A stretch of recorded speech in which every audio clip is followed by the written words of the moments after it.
Hello বন্ধুরা, তোমরা সবাই কেমন আছো? আশা করছি গাছটা দেখে তোমরা চিনতেই পারছো এটা কি গাছ। এটা হচ্ছে কচু গাছ এবং এই কচু গাছের গোড়াতেই হয় লতি, যে লতি আমরা রান্না করে খাই, যাকে ইংরেজিতে আড়ুম লুবো বলা হয়। আমাদের গ্রামের দিকে খুবই এগুলো পাওয়া যায়, বাগানঘাটে, বাজারেও কিনতে পাওয়া যায়, কিন্তু সেগুলো সার ইউজ করা হয়। কিন্তু আমাদের দিকে বাগানঘাটে এগুলো এমনি ন্যাচারালি হয়, সার ইউজ করতে হয় না। তাহলে চলো এই রেসিপিটা আমরা দেখে নিই। প্রথমে কড়াইতে বেশ কিছুটা আমরা পেঁয়াজ কুচি দিয়েছি, অনেকটাই দিয়েছি। লতির মধ্যে একটু বেশি পেঁয়াজ দিলে একটু বেশি ভালো হয় খেতে। এবং তার মধ্যে আমি দিয়েছি কালো জিরে আর তেজপাতা। তারপর হালকা হাতে নেড়ে যখনই পেঁয়াজটা একটু লাল হয়ে যাবে তার মধ্যে দিয়ে দেব আদা রসুন বাটা আর দেব লঙ্কা বাটা। তোমরা চাইলে আস্ত গোটা লঙ্কাও দিতে পারো, আমি এখানে পেস্ট ইউজ করছি। তারপর একে একে মশলাগুলো দিয়ে দেবো। প্রথমে দিয়ে দিয়েছি হলুদ গুঁড়ো আর লঙ্কার গুঁড়ো, সঙ্গে একটু জিরের গুঁড়ো। মশলাটা ভালো করে কষিয়ে নেব যাতে কাঁচা আদা রসুনের গন্ধ না বার হয়।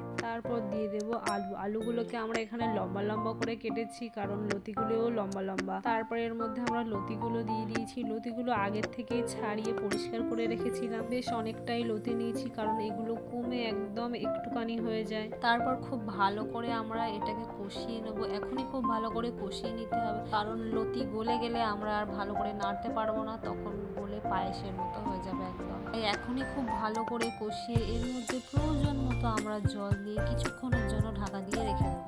আমি এখানে নুন দিতে ভুলে গেছিলাম, এর জন্য নুনটা একটু পরেই দিয়েছি। তোমরা চাইলে আগেও দিয়ে দিতে পারো। এটা খুব তাড়াতাড়ি তৈরি হয়ে যায় এবং আমি খুব জোর 5 থেকে 7 মিনিট ঢাকা দেওয়ার পর ঢাকনাটা আলগা করেছি। এর মধ্যে যাতে একটু জল না থাকে, জল থাকলে নাড়তে গেলে এটা পুরো একদম ক্ষীর হয়ে যাবে। আমাদের খেয়াল রাখতে হবে যাতে লতিগুলো গলেও যায়, কিন্তু যাতে আস্তও থাকে। যেহেতু নুন দিতে ভুলে গেছিলাম, তাই এখন প্রয়োজন মতো নুন দিয়েছি আর একদম হাতে রেখে সামান্য চিনি দিয়েছি একটু মিষ্টি মিষ্টি ভাব আনার জন্য।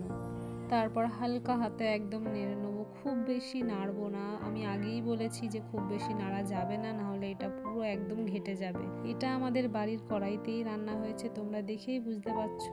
লতি স্বাস্থ্যের পক্ষে খুবই ভালো। আর তোমরা একটা জিনিস নোটিস করেছো হয়তো, যে এর মধ্যে আমি এক ফোঁটাও গুঁড়ো লঙ্কা ইউজ করিনি, পুরোটাই কাঁচা লঙ্কা তৈরি হয়েছে। তো আমাদের লতি রান্নার রেডি। দেখতেই পাচ্ছ কত সুন্দর হয়েছে এবং এটা গরম গরম ভাতের সঙ্গে অসাধারণ লাগে খেতে। তোমাদের অঞ্চলে এই লতিকে কি বলে ডাকা হয় অবশ্যই কমেন্টে জানাবে। ভিডিওটা ভালো লাগলে চ্যানেলটিকে লাইক আর সাবস্ক্রাইব করতে একদমই ভুলবে না। তোমরা সবাই ভালো থেকো, টাটা।